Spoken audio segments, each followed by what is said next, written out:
Well, financial markets and the finance is critical because any transition needs to be funded.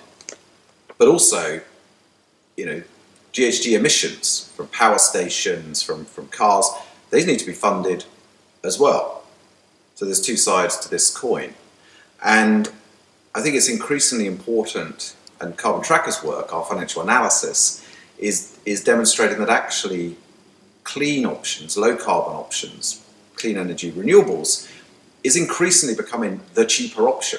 Actually, it is more cost effective to invest in many places now around the world in modern technology, clean technology, renewable technology, than it is the incumbent, often 19th century, 20th century technologies. And it is actually business as usual investments that are likely to cost money, be more expensive, require a huge amount of grid infrastructure, and actually destroy value in companies and the financial markets. And I think the financial markets are waking up to this.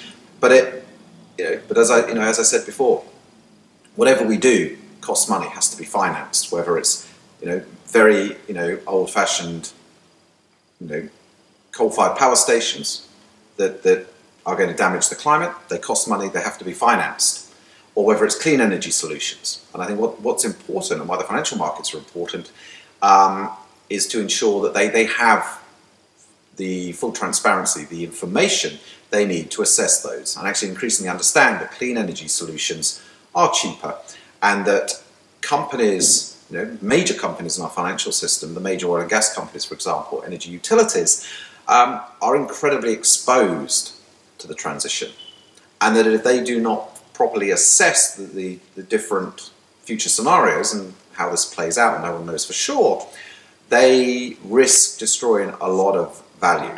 And that value sits in your pension, my pension, our investments, this is why the financial markets are critically important in this transition, and why it's critically important they have full transparency and information.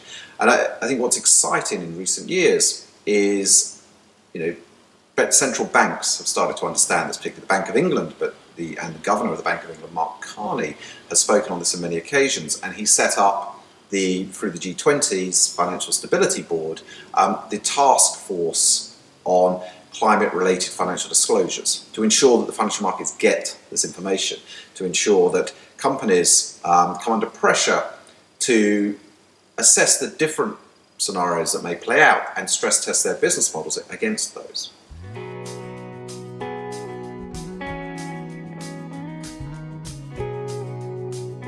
Well, I just touched on this, and I think, yes, it is. And I think we have to get away from this old mindset that this is going to cost us. I think actually what we're increasingly finding is the lower carbon technologies are cheaper. They are likely to save us money. As we're seeing the rollout of the Internet of Things, digital disruption, the apps on our phones. We're seeing new tools to save us money, save us resources. So leaving aside the climate, and of course, allowing unabated emissions that bursts the 2 degrees bubble and destabilizes our climate, clearly that's unaffordable. But even leaving that aside for one moment, I think what we're finding is low carbon solutions, clean energy renewables, are just cheaper. You don't need a lot of expensive grid. In much the same way that in developing countries now we don't have a fixed line telephone system. You would never dream of investing billions in that type of old-fashioned infrastructure. You would move directly to mobile telecommunications. It's cheaper, it's more effective, it's more efficient, it's more suitable. And I think we are at the beginning of a similar phase in the low carbon transition, particularly in the energy sector.